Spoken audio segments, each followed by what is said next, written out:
اعوذ باللہ من الشیطان اللعین الرجیم بسم اللہ الرحمن الرحیم الحمد للہ رب العالمین والصلاة والسلام علی اشرف الانبیاء والمرسلین وخاتم النبیین ابی القاسم محمد وعلی اہل بیتہ الطیبین الطاہرین المعصومین ولعنۃ اللہ علی اعدائہم اجمعین من الآن الی قیام یوم الدین اما بعد۔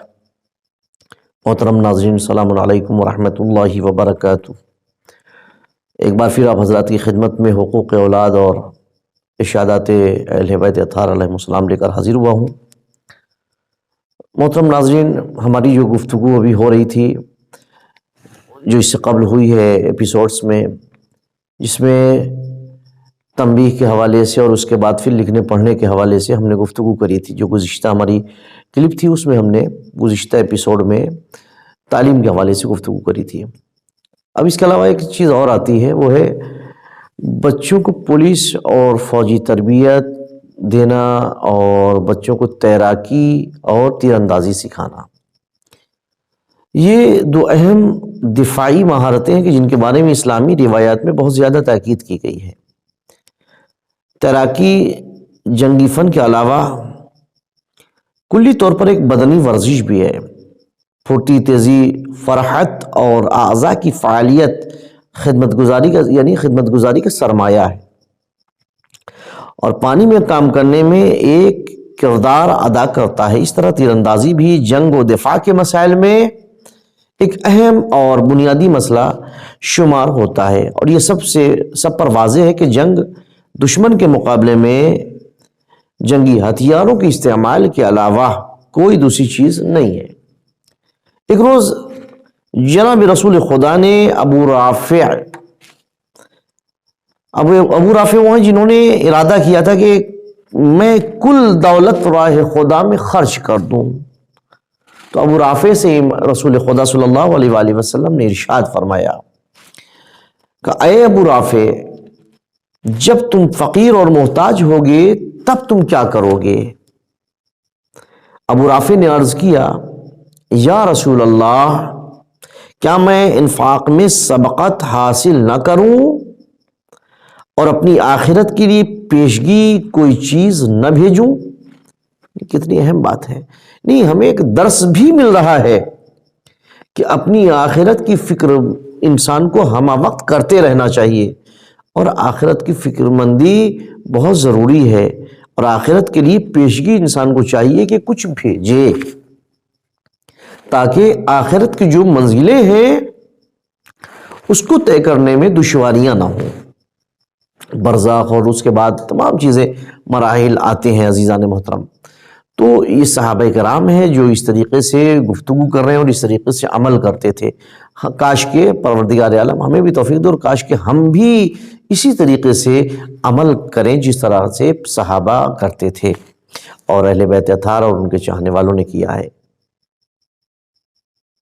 تو عزیزان محترم، اس طریقے سے ہمیں بھی دعا کرتے رہنا چاہیے کہ اہل بیت اطہار علیہ السلام اور صحابہ کرام کی سیرت پر ہم چل سکیں۔ لیکن صحابہ کون ہیں وہ آپ سب بہتر جانتے ہیں۔ تو پیغمبر اسلام صلی اللہ علیہ وآلہ وسلم نے فرمایا ابو رافع کے جواب میں، ہاں اے ابو رافع، ضرور بھیجو۔ کس نے منع کیا ہے کہ مت بھیجو؟ ضرور بھیجو۔ اس کے بعد رسول اکرم نے دریافت کیا، کیا تمہارے پاس کتنی دولت ہے؟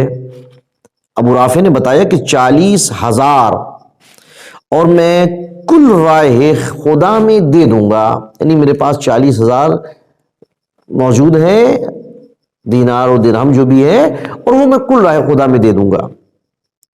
پیغمبر اسلام نے فرمایا، نہیں، ایسا نہ کرو، بلکہ اس کا کچھ حصہ راہ خدا میں خرچ کرو اور اس کا کچھ حصہ محفوظ رکھو اپنی اولاد پر خرچ کرنے کے لیے۔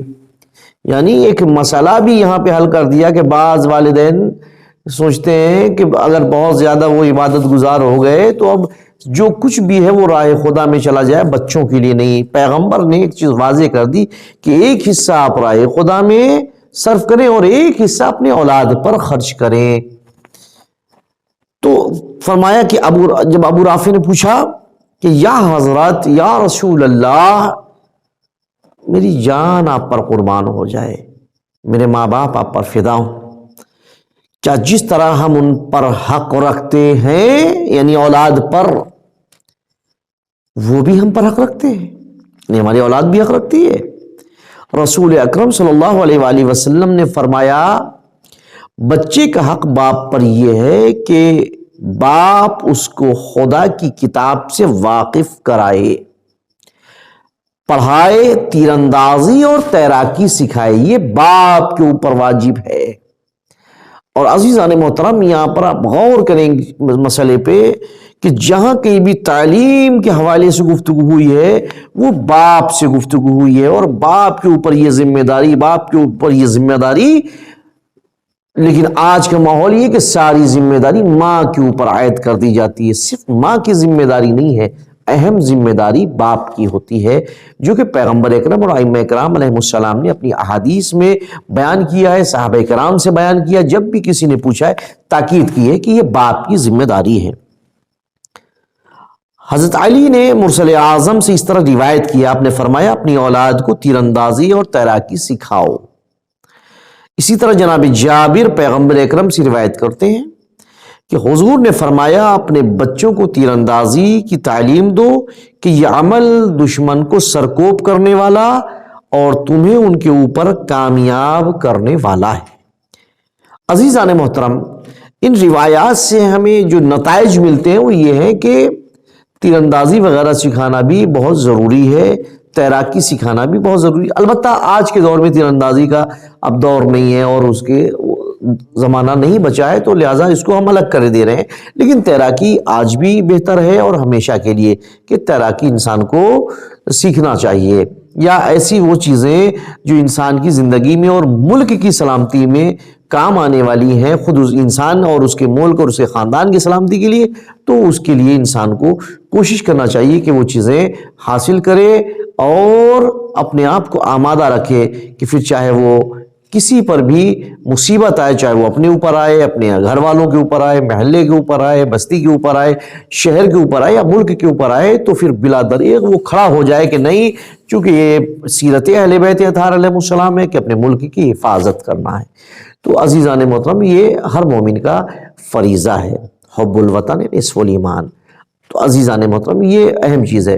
اب انشاءاللہ ہم جو کل گفتگو کریں گے وہ کھانا کھانے کے آداب کے حوالے سے گفتگو کریں گے، جو کہ ایک بہت ہی حساس اور بہت اہم موضوع ہے، جس کو چھوٹا اور کیا بڑا سب کو معلوم ہونا چاہیے کہ کھانا کھانے کے آداب کیا ہیں، انسان کو کس طرح کھانا چاہیے، کس مقدار میں، کس طریقے سے، کس وقت، یہ معصومین علیہ السلام نے بیان کیا ہے۔ انشاءاللہ کل یعنی جو اگلی ایپیسوڈ آئے گی اس میں بیان کروں گا۔